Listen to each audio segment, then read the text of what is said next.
अरे बिद्दू, आज घर में बहुत काम है। आज तुझे स्कूल जाने की जरूरत नहीं है। लेकिन दादी, आज तो स्कूल में मेरा टेस्ट है।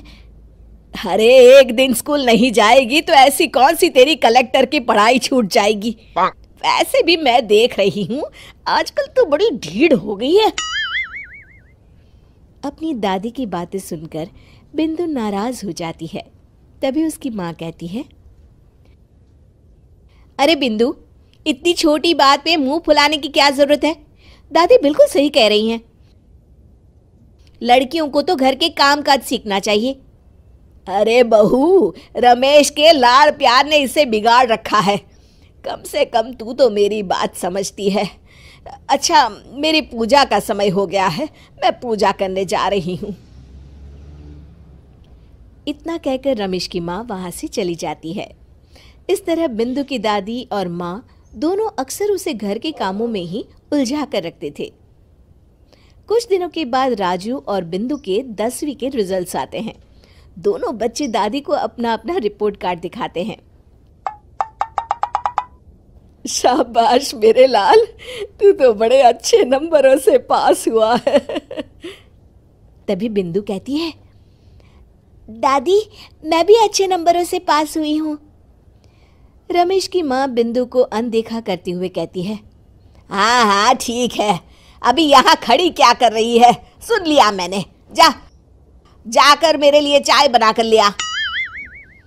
बिंदु उदास होकर चाय बनाने किचन में चली जाती है।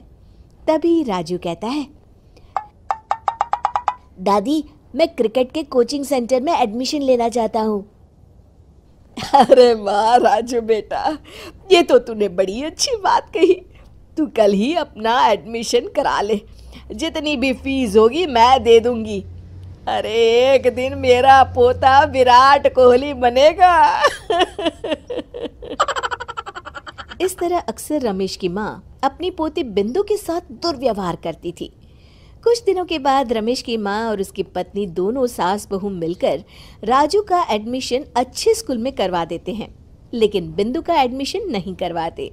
इस बात से नाराज होकर बिंदु अपनी दादी से कहती है, लेकिन दादी मुझे भी आगे की पढ़ाई करनी है।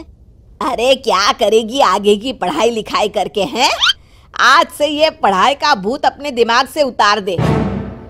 इतना कहकर रमेश की माँ वहां से चली जाती है। उस दिन के बाद से बिंदु की पढ़ाई हमेशा के लिए छूट जाती है और उसकी दादी उससे घर के सारे काम करवाना शुरू कर देती है। इस तरह उसका सारा दिन घर के कामों में ही बीत जाता था। कुछ दिन बीत जाते हैं और एक दिन रमेश छुट्टियों पर घर आता है। बिंदु को घर के काम करते हुए देख उससे कहता है, अरे बिंदु बेटा, तुम स्कूल नहीं गई? पिताजी, दादी ने मेरा एडमिशन कराने से मना कर दिया है। वे कहती हैं घर पे रहकर घर के काम करना सीख। अपनी माँ का ये बर्ताव देख रमेश को बहुत गुस्सा आता है और वो अपनी माँ से कहता है, माँ ये तुमने क्या किया? आगे की पढ़ाई के लिए स्कूल में बिंदु का एडमिशन क्यों नहीं करवाया?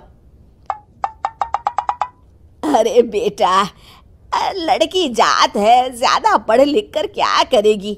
वैसे भी शादी के बाद तो इसे घर के ही काम करने हैं ना। तुम किस जमाने में जी रही हो माँ? अगर कल्पना चावला के घर वाले भी तुम्हारी सोच के होते तो क्या वो पूरी दुनिया में हिंदुस्तान का नाम रोशन कर पाती? इसका स्कूल छुड़वाकर तुम इसका भविष्य बर्बाद कर रही हो, लेकिन मेरे रहते ऐसा नहीं होगा। बिंदु बेटा, कल ही तुम्हारा एक अच्छे स्कूल में एडमिशन करा दूंगा। तुम जितना चाहे उतना पढ़ो। मेरे होते हुए तुम्हें किसी बात की चिंता करने की जरूरत नहीं है। अपने पिता से हौसला पाकर बिंदु खुश हो जाती है और कहती है, जी पापा, मैं खूब मन लगाकर पढ़ाई करूंगी और बड़ी होकर डॉक्टर बनूंगी। ये हुई ना बात, शाबाश मेरी बेटी। शिक्षा, लड़का हो या लड़की, हमें दोनों को आगे बढ़ने का मौका देना चाहिए।